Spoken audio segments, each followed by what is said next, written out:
¿Qué tal? Qué gusto que están con nosotros nuevamente en el Fuego de Prometeo, conversaciones sobre ciencia. Como siempre nos interesa darles a conocer aspectos importantes de diferentes tópicos que la ciencia aborda para encontrar explicaciones, para respuestas y para, en muchos casos, resolver asuntos muy concretos.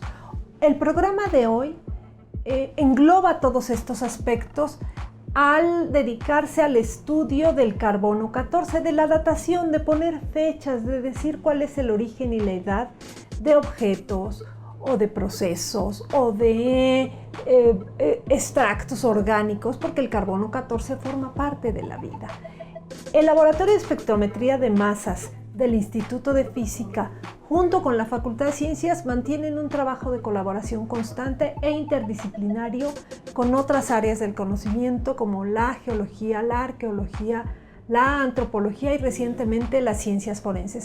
Hoy nos vamos a adentrar en ese tema. Quédense con nosotros.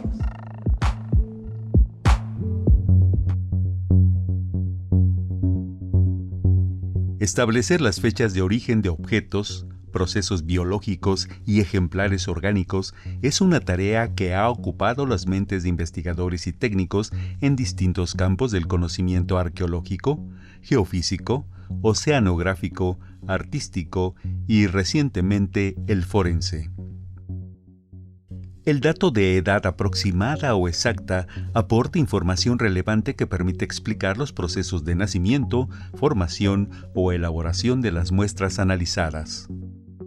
La datación es el área de investigación encargada de recuperar sustancias consideradas marcadores, particularmente los radioisótopos, por lo que los físicos y químicos en algunos laboratorios especializados en el mundo se encargan de estas tareas. Averiguar los rangos de edad de 50.000 años al presente con carbono 14 permite analizar muestras que van desde la revisión de restos paleontológicos hasta la autentificación de una obra de arte. El Laboratorio de Espectrometría de Masas del Instituto de Física de la Universidad Nacional Autónoma de México, que hoy visitamos, posee las instalaciones más importantes de datación con isótopos en Latinoamérica.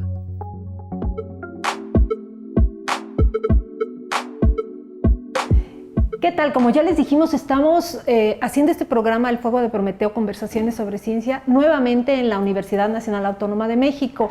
Estos programas de la Facultad de Ciencias y la Coordinación de Universidad Abierta y Educación a Distancia tienen el propósito de mostrarles a ustedes la riqueza de actividades de nuestra casa de estudios, el trabajo a profundidad que se hace en investigación, en docencia y en difusión de la cultura. Hoy tenemos un programa espectacular. Estamos en un sitio hermoso y privilegiado en el Instituto de Física de nuestra universidad para platicarles de un tema que esperamos que sea muy sabroso y que ustedes se entretengan mucho. Tiene que ver con ponerle edad a objetos, a animales, a procesos.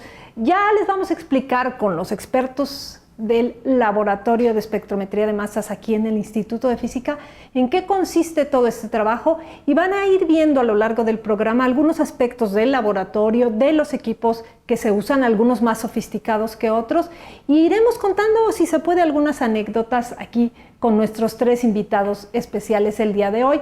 Estamos en el Instituto de Física, pero este es un programa de la Facultad de Ciencias, entonces tenemos dos investigadores del instituto, más un profesor investigador docente de la Facultad de Ciencias. También con él después recorreremos en una pequeña cápsula el laboratorio allá en nuestra facultad.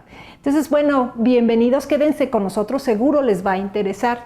Y pues vamos a empezar a conversar sobre este asunto de datar. ¿Qué es datar? ¿Qué es poner fechas? Corina, ¿qué es ponerle edad a las cosas o a los objetos o a lo que queramos saber cuándo nació o cómo se originó?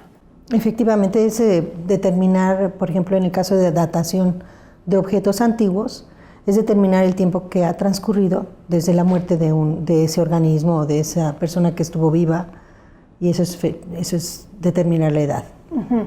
Así como nosotros decimos, bueno, yo nací en tal fecha, queremos saber algo o muy antiguo, qué tan antiguo es, si corresponde a un periodo que estábamos pensando o no. Sí, bueno, depende del núcleo que utilices. Podemos determinar, por ejemplo, con carbono 14, edades hasta de aproximadamente 50.000 años, pero si usas otros núcleos radioactivos, como el berilio o como el aluminio, entonces puedes ir hasta edades de millones de años. Efraín, cuando decimos vamos a ponerle estas edades que puede ser muy atrás o más o menos cerca, estamos hablando de hacer física, química. ¿Qué estamos haciendo, Cuadra? Bueno, es un trabajo muy interdisciplinario. Es un trabajo que involucra conocimientos que vienen pues de física sin duda, de química, de biología, de pues muchas ramas del conocimiento, matemáticas. Entonces, esto es parte de, digamos, el atractivo que para esta universidad o cualquier universidad puede tener un laboratorio de este tipo en la universidad, porque podemos aprovechar el talento de nuestros estudiantes y de los académicos de la universidad y en general del país para contribuir a lo que nosotros estamos haciendo. No hay prácticamente ningún área del conocimiento de la investigación que no tenga cosas importantes que aportar a lo que nosotros estamos haciendo. Sí, estamos en el Instituto de Física y tenemos la misión de hacer investigación en física, pero eso no impide, y seguramente que lo vamos a comentar a lo largo de esta plática, que nosotros estemos haciendo aportaciones a otros muchos campos de conocimiento. La antropología es uno, la arqueología, pero hay otros muchos. Realmente es un placer trabajar con este grupo de gente y en este laboratorio. Corina hacía referencia a animales básicamente, pero también podemos hablar de objetos. Ya decíamos hace rato en una conversación previa, bueno, lo que pasa es que todo está ligado a lo orgánico o a lo que estuvo vivo. ¿Qué tipo de objetos o qué tipo de animales o qué tipo de procesos son los que se datan en este trabajo? Depende el isótopo que elijamos. Si vamos a fechar objetos orgánicos, va a ser el carbono, la elección. Si se trata de procesos geológicos, vamos a usar un inorgánico. Lo más popular es el carbono 14. Todo mundo hemos escuchado el carbono 14. Explícanos un poquito más. ¿Por qué el carbono? ¿Por qué el carbono es importante? No tenemos etcétera, bien la idea de por qué carbono 14, por qué 14 y por qué todo eso, ¿no? Solo surge. Cuando se habla de fechar, surge, carbono 14, hazlo con carbono 14. Pero hay conceptos erróneos. Hay muchos conceptos erróneos. Por ejemplo, dinosaurios no se pueden fechar con carbono 14 porque tienen millones de años. Y entonces aquí viene ¿qué es el carbono 14? Es un isótopo radioactivo del carbono que tiene más neutrones que el carbono normal, por si no se acuerdan la diferencia entre los isótopos. Carbono 14 tiene un periodo de desintegración de 5.730 años, lo cual quiere decir que si yo tengo 1 gramo de carbono 14 en este momento, en 5.730 años voy a tener medio gramo y así sucesivamente. ¿Por qué el límite de 50.000 años? Porque ya habrán pasado 10 edades medias y ya prácticamente habrá desaparecido. No ha desaparecido, quedan cantidades minúsculas, las cuales ya no puedo medir fácilmente, pero no desaparece. Entonces, ese es mi cronómetro, el carbono 14. Podríamos decir que es un indicador. ¿Y cómo se produce el carbono 14? ¿Por qué se vuelve un indicador? Porque a lo mejor otros dicen otro elemento, ¿por qué escogieron ese? Hace rato hablabas de berilio y de otros, ¿no? Pero ¿por qué el carbono 14? Digo, sabemos que el carbono indica vida prácticamente porque lo encontramos en todo lo orgánico. ¿Por qué usamos el carbono 14 como indicador? ¿Cómo fue que se llegó a esa idea? Pues esto surgió hace ya mucho tiempo, utilizar estas abundancias naturales de los isótopos que no son estables, utilizarlos como relojes. El carbono 14, como otros átomos radioactivos que hay en la naturaleza, tienen una concentración que es aproximadamente constante por la forma en la que se están produciendo. Se producen principalmente por efecto de la interacción de los rayos cósmicos con la atmósfera, ¿no? Entonces se van depositando y conforme estas capas se van haciendo viejas, pues se va desapareciendo o en el caso de los seres vivos, conforme se suspende la interacción con con el medio, dejan de comer, dejan de respirar. Entonces se van conservando esos átomos y se van desapareciendo y los usamos como relojes. Hay mucho que aprender de esto. Hay muchos isótopos radioactivos en la naturaleza y nosotros aquí explotamos principalmente a estos tres que ya se mencionaron, que son el carbono, el berilio y el aluminio, pero hay muchos más. Ahora, no solamente sirven como relojes, sino también como trazadores de fenómenos que están ocurriendo en el presente. Por ejemplo, un proyecto que nosotros estamos desarrollando con la licenciatura de Ciencia Forense es aprovechar el carbono 14 que queda fijo en personas de nuestra época, de los últimos 60, 80 años, que al estar digamos, en nuestro carbono 14 que contenemos nosotros es un reflejo de lo que hay en la atmósfera, y una vez que se fija el carbono, por ejemplo, que un tejido termina de madurar, el carbono 14 queda fijo, por ejemplo, en el esmalte dental. Entonces, ese carbono que queda fijo en un diente, por ejemplo, si nosotros lo analizamos actualmente, podemos determinar, en principio, cuándo terminó de madurar ese diente. Y como sabemos que cada diente de nosotros dura un tiempo para terminarse de formar, entonces restamos el tiempo que tardó en madurar y podemos determinar el año de nacimiento de una persona.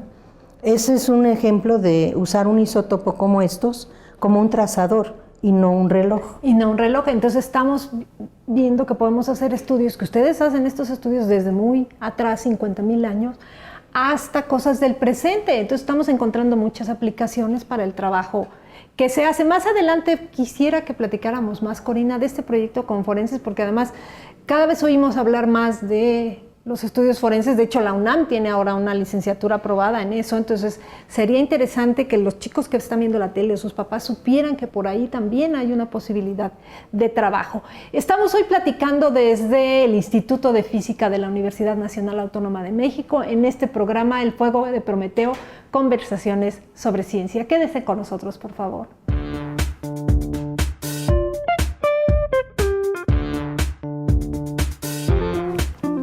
Bueno, aquí estamos en el laboratorio de preparación de muestras. Aquí recibimos todas las muestras que nos llegan para ser fechadas por carbono 14. Primero se hace una limpieza física, donde se eliminan los contaminantes mayores, y posteriormente sigue una limpieza química, donde se hace alguna extracción de la fracción importante, dependiendo del tipo de material que vamos a fechar. Si son huesos se extrae colágeno, si es madera se extrae celulosa, si es algún sedimento se pueden extraer los ácidos húmicos o hacer una datación sobre el material orgánico total. Una vez que la muestra queda limpia con estos procesos físicos y químicos, continúa el proceso de grafitización. Bueno, este es el laboratorio de grafitización. En este equipo, que consta de un analizador elemental vario acoplado a un EDGE, que es un grafitizador, hacemos la grafitización de las muestras orgánicas que queremos fechar. Entonces, las muestras se combustionan en este analizador elemental. El carbono derivado de la combustión se purifica y se transfiere al grafitizador. Y aquí ocurre una reacción donde el carbono se separa del oxígeno, el CO2, se inyecta hidrógeno. Entonces se recupera el carbono en forma de grafito y por otra parte se separa el agua. Entonces de esa manera podemos obtener el grafito que necesitamos para medir en el acelerador y poder contar cuántos átomos de carbono 14 tiene la muestra.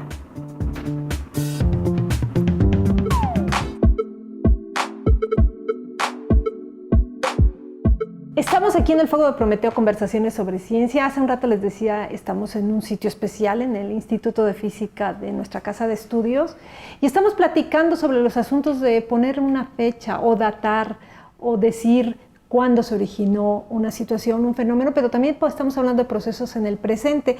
Pero vamos a regresar con nuestros invitados hoy para que nos comenten algunos aspectos más e iremos profundizando en el tema. Miguel Ángel, cuéntanos un poco más sobre el origen de esta forma de trabajo y cómo se empezó a trabajar con carbono 14. Bueno, quiero más, sobre todo, poner el énfasis en qué isótopos están estudiando aquí, porque eso es sumamente interesante, es realmente lo que lo hace tan diferente al estudio de otros isótopos. Normalmente cuando escuchamos isótopos radioactivos pensamos en bombas atómicas, reactores nucleares, materia desintegrándose y que da lugar a otros elementos, ¿sí? No es del todo el caso de estos isótopos. Estos isótopos tienen un nacimiento realmente espectacular. Se llaman isótopos cosmogénicos, como mencionó Efraín, porque su origen está en los rayos cósmicos que vienen del espacio profundo. Es la materia moviéndose a más alta velocidad del universo, los rayos cósmicos. Cuando llegan a la Tierra, estos se descomponen en muchas partículas. Una de estas partículas son neutrones, que cuando impacta con un átomo de nitrógeno, lo transmuta en carbono 14. Pero este juego de billar cósmico es un evento rarísimo. Imagínate, un átomo de hidrógeno, si yo tuviera un protón del tamaño de una canica y lo pusiera en el centro del Estadio Azteca, el electrón estaría orbitando afuera del Estadio Azteca.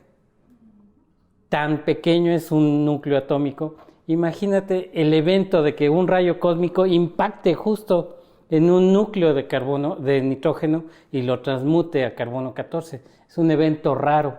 Estos isótopos también reciben el nombre de isótopos raros, porque su producción es minúscula, realmente minúscula. Hay un átomo de carbono 14 por cada billón de átomos de carbono 12. Encontrar un átomo de carbono 14 entre 1 billón de átomos de carbono 12, te imaginas que es una empresa realmente mayúscula. Entonces, de eso nos puede hablar mejor Efraín, que él está en la técnica. Sí, y por eso este tipo de estudios, a veces las personas y nuestro público lo podrán decir, no entienden por qué nuestra fascinación por la ciencia, ¿verdad? Pero es que cuando vamos descubriendo ese tipo de eventos, de lo azaroso, de lo difícil, de lo raro, y al mismo tiempo que se hace tan general, pues nos parece espectacular, nos emocionamos con el trabajo. Yo me imagino que Efraín debe estar todos los días encantado de estar aquí, ¿verdad? Cuéntanos, ¿qué haces acá? Yo estoy mucho más que encantado. Un sentimiento que se tiene cuando uno empieza a trabajar en este tipo de cosas, que es pues una mezcla de sorpresa y de satisfacción de que, bueno, todo eso que uno estudió y que uno aprendió en realidad está ocurriendo, ¿no? Y eso que no solamente lo vemos en la televisión o en los documentales, sino que lo estamos haciendo aquí nosotros, ¿no? Yo creo que esta parte de la fascinación con la satisfacción del trabajo es una cosa que a mí me trae todos los días. La parte, digamos, específica de la tecnología que se requiere para poder hacer estas medidas nos llevarían no nada más a otro programa, sino a un curso tal, a lo mejor de varios semestres, ¿no? Para poderla entender. Pero no es el punto. O sea, la idea es qué tan complicado es este laboratorio, ¿no? Que ahorita estamos en una pequeña parte del laboratorio que tiene que ver con la preparación de las muestras, cómo llegan las muestras de diferente tipo, que van, digamos, sedimentos, aguas, un cabello, un pedazo de tela, cómo se prepara esta muestra. Es una historia verdaderamente, un cuento muy interesante. Y luego finalmente cómo llegamos a la parte en donde se hace la medida y que es un equipo muy, muy, muy sofisticado. Es el único equipo de su tipo que hay en América Latina, ¿no? Y no solamente está en México, sino que está en la Universidad Nacional. Es un equipo, digamos, propiedad de la nación y que da certeza a un conjunto de áreas de investigación y de aplicaciones prácticas en México que antes no se tenían. Yo creo que ahorita vamos a pasar a eso, porque y vamos a estar viendo, mientras estamos nosotros aquí conversando, algunos aspectos del laboratorio principal y de las otras áreas donde se preparan las muestras. Pero antes de continuar, me gustaría que Corina nos contara algunos pequeños ejemplos muy, muy especiales de cosas que han hecho aquí y que al final muestran que efectivamente la fascinación por la investigación es una cosa, pero hay que tener disciplina, hay que hacer un trabajo de todos los días, se lleva mucho tiempo, hay que recabar datos. ¿Qué tipo de ejemplos nos podrías comentar que han hecho? ustedes también se han de preguntar, por ejemplo, ¿por qué tenemos un acelerador? ¿Por qué nosotros estamos incursionando en temas como la arqueología, cómo datar un acuífero, cómo hacer también determinar si una obra de arte es falsa o no? Pero por la complejidad que ustedes van a ver después del equipo, es un instrumento que tiene que estar todavía en un instituto de física, con físicos detrás para poder operar y para poder resolver y mantener un equipo de esta envergadura, ¿no? Que implica un acelerador de partículas, espectrómetros, bombas de vacío, etc. Entonces nosotros de alguna manera hemos tenido que aprender para podernos comunicar con otros científicos de otras áreas humanísticas, de hidrólogos, antropólogos, arqueólogos. Bueno, y yo quisiera empezar con un ejemplo que es muy notable, que es, por ejemplo, todos los objetos que se han colectado, que se han extraído del túnel que está debajo del templo de la serpiente emplumada en Teotihuacán. En este túnel que se descubrió en 2003, 2005 por ahí, se han recuperado aproximadamente 100,000 objetos, desde muy pequeños hasta muy grandes, algunas estatuas, y nosotros tuvimos el privilegio de colaborar en este proyecto y datar algunas de sus muestras para estudiar un poco el origen de este túnel, de cuándo se hizo. Está a más o menos 14 metros debajo de la tierra, de la superficie. Y entonces este túnel resulta que se usó, se construyó, se usó, se volvió a cerrar, se volvió a abrir, y estamos hablando de miles de toneladas de tierra que se sacaban y se metían. Y entonces, bueno, tuvimos el privilegio de ayudarles a establecer iba a decir, para variar, Teotihuacán nos sigue dando sorpresas y conocimiento y cosas que a lo mejor nos va a llevar todavía mucho tiempo entender, ¿no es así? Sí. Otro ejemplo es el estudio del hombre temprano en América. ¿Cuándo llegó realmente el hombre? ¿Qué vestigios se tienen? Y también hemos tenido el privilegio de colaborar con arqueólogos que son buzos y que han recuperado muchos objetos, y bueno, también esqueletos de animales y de humanos en los cenotes de Quintana Roo.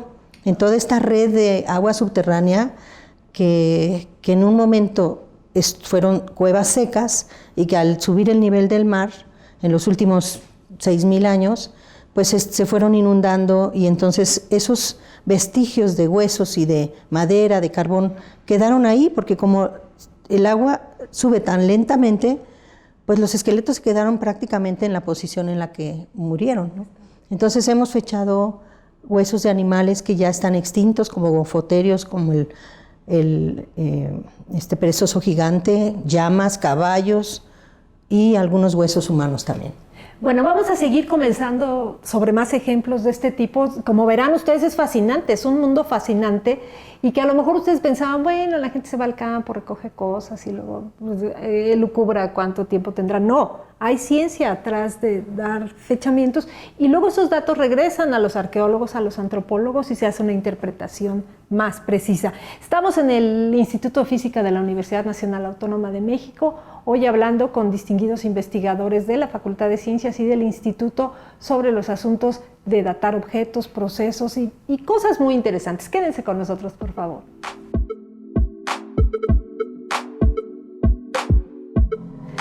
Ojalá les resulte interesante el tema que estamos tratando, esto de la datación y la instrumentación en el Laboratorio de Espectrometría de Masas del Instituto de Física de la Universidad Nacional Autónoma de México. Quédense con nosotros, por favor, después de una breve pausa.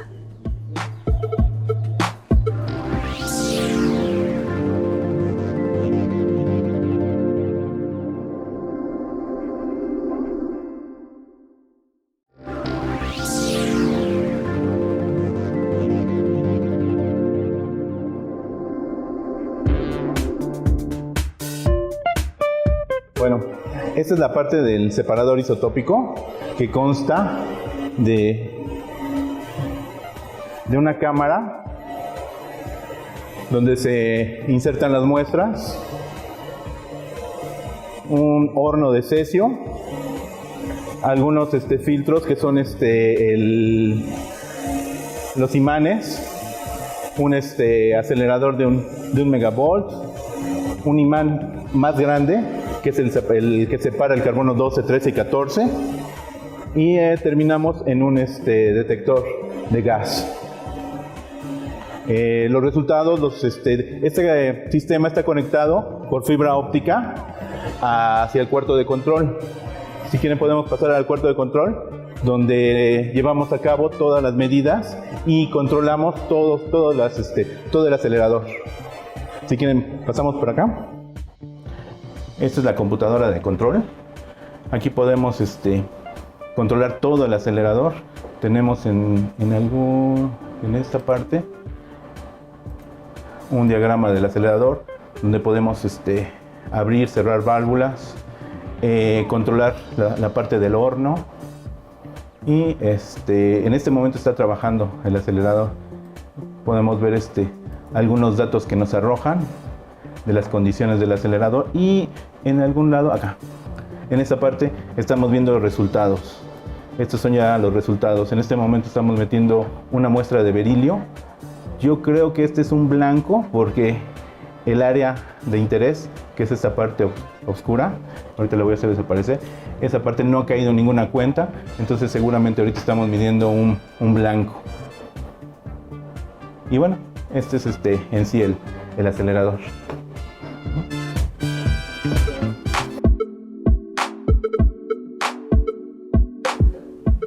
Seguimos en el Instituto de Física, en el Fuego de Prometeo, Conversaciones sobre Ciencia, este programa de la Facultad de Ciencias de la Universidad Nacional Autónoma de México. Hoy estamos hablando sobre un trabajo, digamos, especializado, pero que cubre muchos campos, que apoya a otras áreas del conocimiento. Y ustedes van a ver ahorita las imágenes del laboratorio. A mí me impactó mucho la primera vez que entré, ya lo había visto en fotografías, pero debe ser muy complejo montar un laboratorio de este tipo, que es el primero en México y que además es el líder en América Latina. Efraín, ¿qué tan complejo es conseguir equipo, pagarlo, montarlo y luego trabajarlo?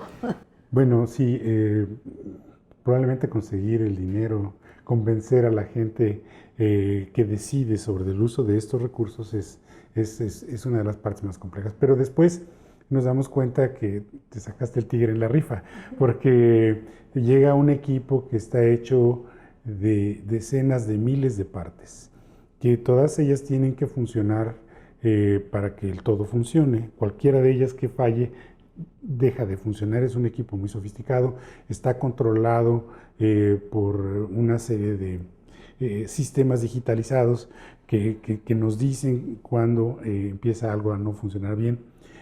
Tienes que tener un entrenamiento pues muy especializado para poder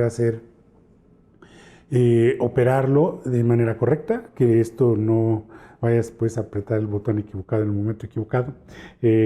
Cuando algo falla tienes que poder identificar qué es lo que falló y poderlo reparar. Entonces, no es un equipo para nada sencillo, pero por otro lado tampoco es magia negra, ¿no? Uno puede entrenarse para aprender a utilizar este equipo, y parte de lo que nosotros tratamos de hacer justamente es que los usuarios, los estudiantes, los investigadores, los colaboradores se acerquen a este equipo, le pierdan un poquito el miedo, no el respeto, y podamos todos entonces aprovecharlo de la mejor manera posible. Es un equipo de muy muy alta tecnología, pero que pues lo comprendemos, lo podemos operar y le podemos dar el mantenimiento a nosotros. Y es interesante que lo digas, Efraín, porque bueno, ahora que se discute tanto estos conceptos de tecnociencia y de la ciencia basada en alta tecnología, ustedes lo van a ver, este es uno de esos ejemplos, y sin embargo está ahí el entrenamiento de los investigadores, que al final en el último bloque vamos a hablar un poco de eso, y la posibilidad de que recurran a ustedes quienes necesitan, vamos a decir, sus servicios. ¿Qué tipo de personas vienen a pedir servicios, Corina? Bueno, muchos arqueólogos. La principal motivación que tuvimos nosotros al instalar un equipo como este fue precisamente poder contribuir a establecer cronologías que no se tuvieran muy claras. Entonces los arqueólogos son los principales usuarios hasta el momento.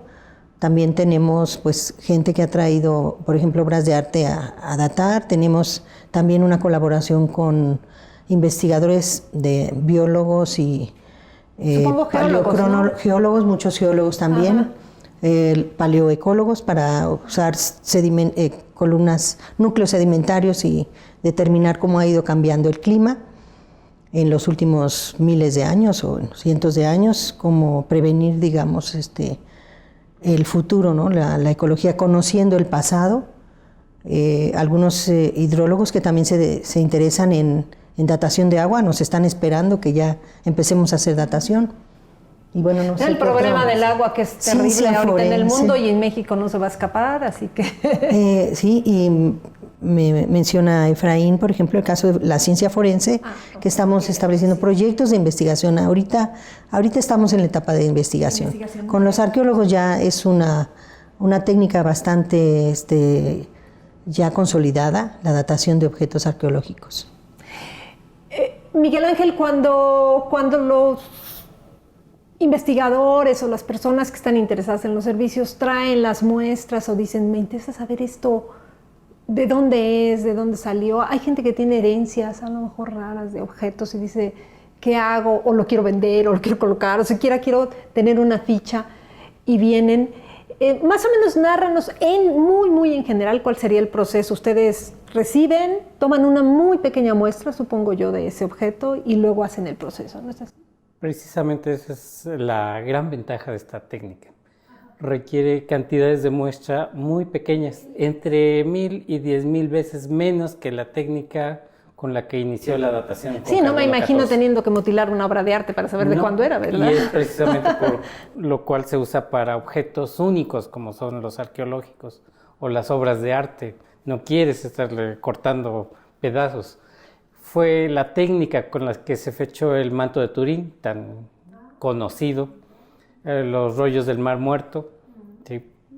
Porque se requerían muy pequeñas cantidades del orden de miligramos de muestra para obtener el dato que estamos buscando. Entonces, ¿qué es lo que necesitamos hacer para llegar a una muestra que podemos fechar? Es un proceso realmente simple. Es limpiarlo y llegar hasta una muestra suficientemente limpia como para que cuando yo le extraiga el carbono y deje solo carbono de toda esa muestra, pueda medir el carbono 14 dentro de esa muestra de carbono. ¿Cómo lo hago? Tengo que visitar el lugar a veces. Eso es algo que hace tan interesante este laboratorio, esta técnica. Estamos muy involucrados con los arqueólogos. Nosotros tuvimos que visitar el túnel bajo el templo de la serpiente emplumada. Somos de los afortunados pocos que han entrado a ese túnel, o hemos ido a tomar la muestra al Museo de Antropología, a las bóvedas casi secretas que tiene el Instituto de Antropología e Historia. Sí, o sea, es excitante realmente. Uno participa con investigadores de muchas disciplinas, dialoga con ellos, aprende de ellos y ellos aprenden de ti. Cómo tomar la muestra. Cómo tomar la muestra para no contaminarla, porque al ser una técnica tan sensible, es muy fácil contaminarla con cualquier cosa. Contaminar significaría tener resultados erróneos. Exacto.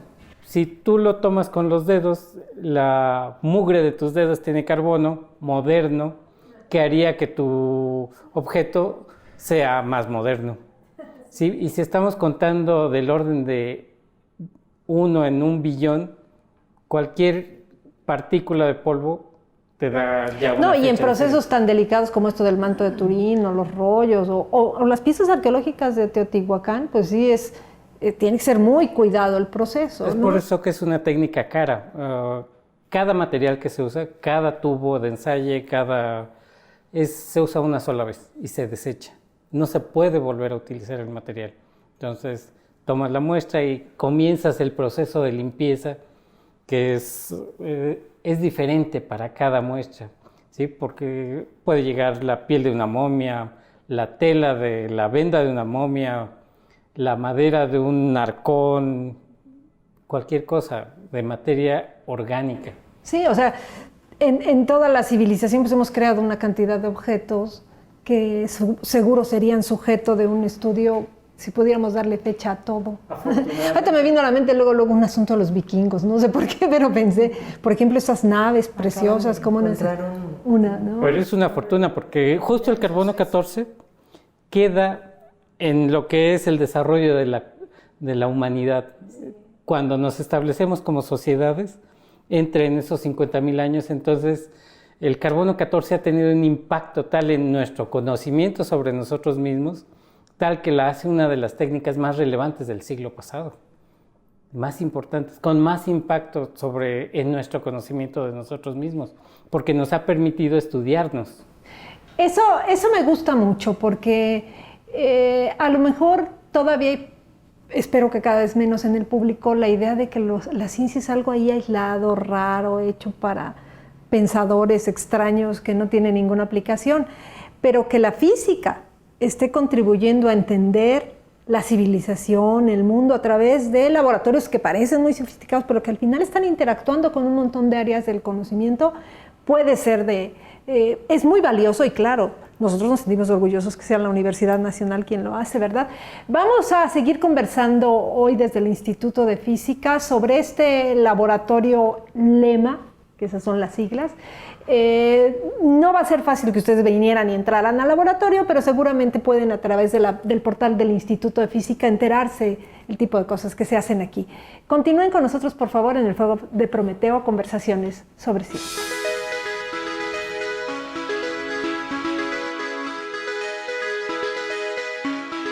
Como en otras ocasiones tenemos esta sección de ciencia ambiental.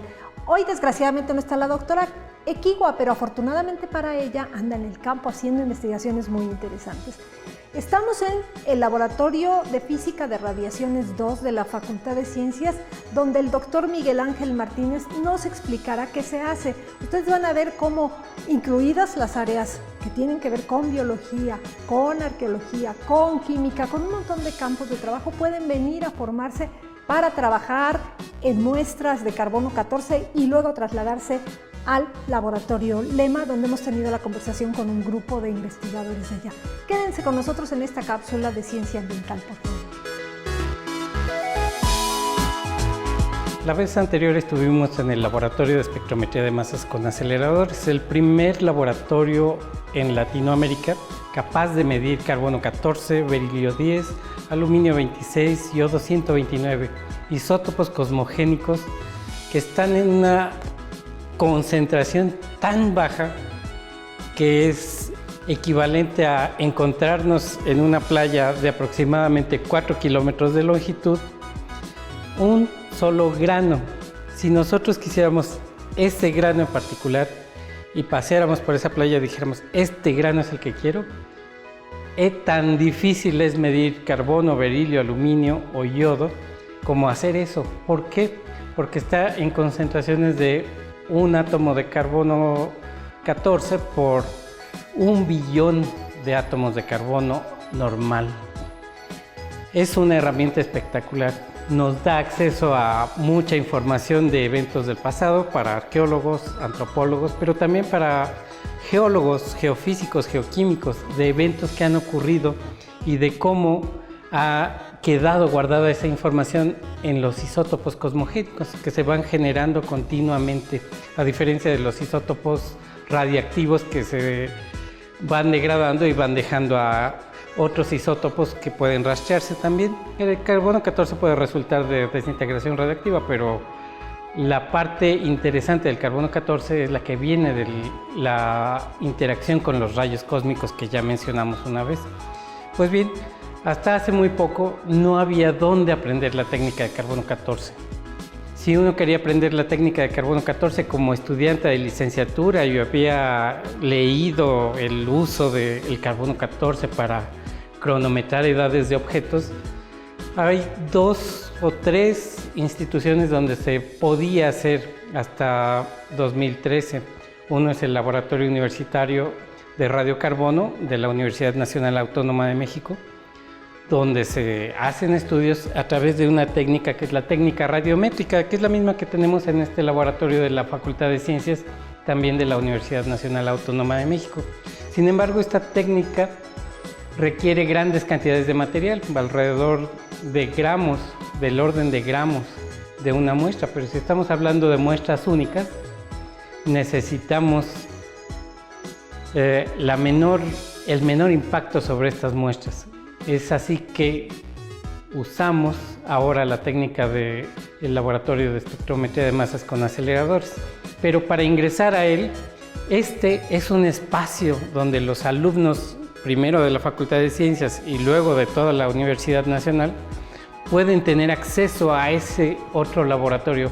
Es un primer lugar donde podemos recibir alumnos de servicio social, tesis o alumnos que están cursando materias optativas u obligatorias aquí en la facultad. Ellos tienen este acceso y no solo ellos, también los investigadores, arqueólogos o demás. Este es su primer paso para usar esa técnica. Gracias, qué bueno que estuvieron con nosotros en esta última cápsula de ciencia ambiental de esta serie de programas del 2017. Afortunadamente hemos tenido muchas colaboraciones a lo largo de las cápsulas y en cualquiera de ellas pueden aprender cosas interesantes si les preocupa aprender sobre el medio ambiente. Muchas gracias.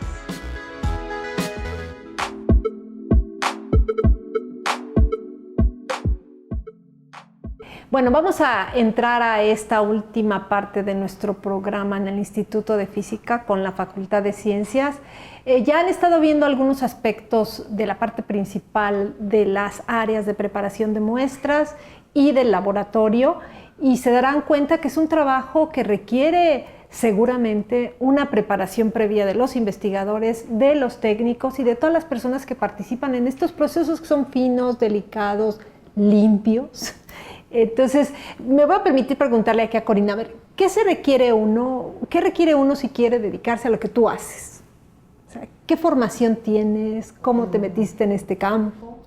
Bueno, yo he hecho muchas cosas a lo largo de mi carrera, pero originalmente soy física, después hice un doctorado en biofísica, de membranas, bueno, trabajé con membranas, pasé también por un laboratorio de isótopos estables, ahí sí son esos isótopos que duran toda la vida, que nunca se destruyen, y eso creo que me dio la facilidad, digamos, de no tenerle miedo al laboratorio, ¿no? a la preparación química de muestras, a la limpieza. Y también mucho tiempo estuve trabajando con la aplicación de técnicas nucleares con aceleradores para caracterizar materiales. Entonces eso me hizo tener una carrera pues donde he tocado muchas disciplinas, ¿no? Desde la biología, bueno, la geología, poder hablar con gente de otras áreas. Que entonces, no siempre es sencillo, no es siempre sencillo. Los especialistas muy centrados en un campo particular, luego se abstraen del resto y no es fácil volver a entrar en contacto con ellos. En cambio, la gente que está, digamos, en lo que podríamos llamar interdisciplina, tiene que hacer este esfuerzo de comunicación para encontrar vías de trabajo también interesantes, igual que el resto, ¿no? ¿Y cómo fue que te acercaste a un laboratorio, al montaje de un laboratorio como este? Bueno, desde que nosotros recibimos hace, no sé, unos 14 o 20 años el último acelerador que se compró, habíamos pensado Efraín y yo de que se hiciera espectrometría de masas precisamente para análisis de carbono 14, pero en ese momento no se pudo. Y Efraín estuvo tratando de promover mucho tiempo la compra de otro acelerador que él esperaba que fuera más grande, pero entonces vino esta oportunidad de CONACYT que ofreció implementar, bueno, la implementación de laboratorios nacionales o de laboratorios de gran envergadura con equipos costosos. Y entonces, gracias al apoyo del Instituto de Física, pues se nos hizo ese sueño, ¿no? que teníamos de tener un equipo especializado para espectrometría de masas. Efraín, con aceleradores. ¿Cuál es tu formación y luego cómo le entraste a esto que requiere gestión y a veces los investigadores tienen que estar ahí gestionando, metiendo proyectos, peleándose por los costos, los dineros? Pues yo sí he sido bastante monotemático. Desde que yo entré a la Facultad de Ciencias como estudiante, allá por 1973, lo que a mí me llamaba mucho la atención era justamente la física nuclear.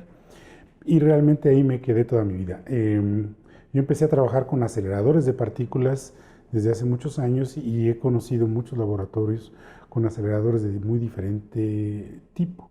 Entonces, esta experiencia y esta formación justamente se complementa con otras, ¿no? Para poder siquiera animarse a pensar en un laboratorio de este estilo, ¿no? Entonces tienes que tener a alguien que sepa de aceleradores, por lo menos que no les tenga miedo, y ese soy yo. Y alguien que no le tenga miedo a la limpieza de las muestras, de manejar muestras biológicas. Entonces, por eso es que es esta interdisciplina lo que hace todo esto. ¿Cuál es el perfil que se tiene que buscar para trabajar en un laboratorio de este estilo? Yo diría que el perfil que tienes que tener es ser bueno en lo que haces, estar convencido de que lo que tú haces está bien hecho. Si eres un buen matemático, hay cancha para ti; si eres un buen químico, pero tienes que ser alguien que esté convencido de lo que está haciendo, que se pueda integrar a un equipo de trabajo. Eso es muy importante, porque puedes ser muy bueno, pero si no sabes comunicarte, entonces simplemente las cosas no funcionan. Físicos, los queremos. No, es que bueno. Biólogos, matemáticos, químicos. La carrera es muy larga, pero ya no es muy diferente en las demás áreas. En todos lados se requieren carreras muy grandes y el área de oportunidad que representa la ciencia en México no es pequeña, ¿sí? Estamos desarrollando ahora con los laboratorios nacionales de CONACYT y esperamos que a futuro esto siga creciendo. Cada vez más laboratorios y cada vez más centros de desarrollo tecnológico y de investigación científica en el país. Entonces, no creo yo que sea una área despreciable para los jóvenes, ¿no? Creo que es algo que deberían de considerar seriamente. Y qué bueno que lo dices, y qué bueno que dices esto de estar muy determinado a hacer un trabajo. Yo creo que con todos los años que tengo también de conocer a tantos investigadores y de mi propio trabajo, tenemos una característica común: somos muy obsesivos. Entonces la obsesividad nos sirve para enfocarnos mucho, pero luego tenemos que aprender las otras virtudes, la de comunicación, la de gestión, la de saber decirle a los demás qué queremos, cómo lo queremos, ajustarnos a las instituciones. Pero es muy importante saber que se pueden hacer muchas cosas en México y que somos ejemplo en ciencia a nivel no solo latinoamericano, en muchos campos a nivel mundial. Entonces, a ver, Miguel Ángel, tú estás más directamente en contacto con los estudiantes de la licenciatura allá en la Facultad de Ciencias. ¿Cómo trabajas con los estudiantes? Bueno, el Laboratorio Nacional de Espectrometría de Masas con Aceleradores, el LEMA, tiene 3 aspectos como muchos laboratorios de investigación. Uno es la investigación pura, otro es la docencia y otro es el servicio, que no todos los laboratorios lo tienen. Este lo tiene, da servicios externos. Pero en el aspecto de docencia hay de diferentes alumnos. Los alumnos de alta especialización, de posgrado principalmente, que llegan y quieren aprender sobre aceleradores, física nuclear, ahí ya llevan un perfil muy cerrado. Son físicos que van a estudiar esta disciplina tan cerrada en este aspecto, ¿no? Pero hay muchos otros que también entran en esta bolsa de docencia y que son los físicos de física médica, físicos que quieren aprender una técnica más, porque entre más técnicas conozcas tú como estudiante de cualquier área científica, más oportunidades de empleo tienes, por supuesto, ¿no? Hace rato decíamos que los físicos todos tienen trabajo. Hay que comentárselo a nuestros estudiantes. A diferencia de otras carreras sí, como administración o contaduría, donde es un mundo o comunicación o diseño y no. El 100% de los físicos titulados tiene trabajo, ¿sí? Pero no solo los físicos. Yo soy químico, por ejemplo, y yo me dediqué a técnicas nucleares y luego a este tema que es la datación con isótopos cosmogénicos. Pero puedes llegar por cualquier área. Aquí puedes llegar desde casi cualquier área. Puedes ser arqueólogo, puedes ser antropólogo, puedes ser dentista, puedes ser estudiar conservación, ser restaurador de obras artísticas y estar aquí, ¿sí? Eso depende de cuál es tu interés, qué te mueve. a datar un objeto o a estudiar el carbono 14 en un objeto, o el berilio o el aluminio. Si eres geofísico parece más evidente, si eres físico es evidente, si eres químico parece que es evidente, ¿no? Llegas, preparación de muestras, matrices diferentes, pero hay también el aspecto ambiental. También una aplicación que tiene el carbono 14 es en estudios ambientales. Por ejemplo, si sabemos el contenido de carbono 14 en aerosoles, que son muestras muy pequeñas normalmente, podemos saber qué tanto contribuye el carbono fósil que viene del petróleo, que tiene millones de años y por lo tanto no tiene carbono 14, o la leña y todo el carbono moderno que ingresa también a la atmósfera. Entonces, de entrada puedes suponer que hay más carbón fósil en la ciudad que carbono moderno, y es cierto, y lo hemos comprobado aquí en este laboratorio. Entonces, cualquier carrera tiene cabida aquí. Y lo ambiental cada vez es más importante, digamos, en términos de sobrevivencia. Es muy multidisciplinaria. Es multidisciplinaria. Y depende qué quieres. ¿Cuál es tu interés? Si es aceleradores y nuclear, vas con Efraín, estudias los aceleradores, todo el proceso de medida. La instrumentación es maravillosa. Sí, estudiar instrumentación es una maravilla y hace falta gente capacitada en instrumentación científica de alto nivel. Y este es uno de los lugares donde puedes estudiar. O preparación de muestras, o medio ambiente, o arqueología. Es un lugar abierto y uno de los contactos es precisamente la Facultad de Ciencias. Ahí es donde captamos a algunos alumnos y los enviamos para acá. Puede ser a través de materias optativas, materias obligatorias o cursos extracurriculares.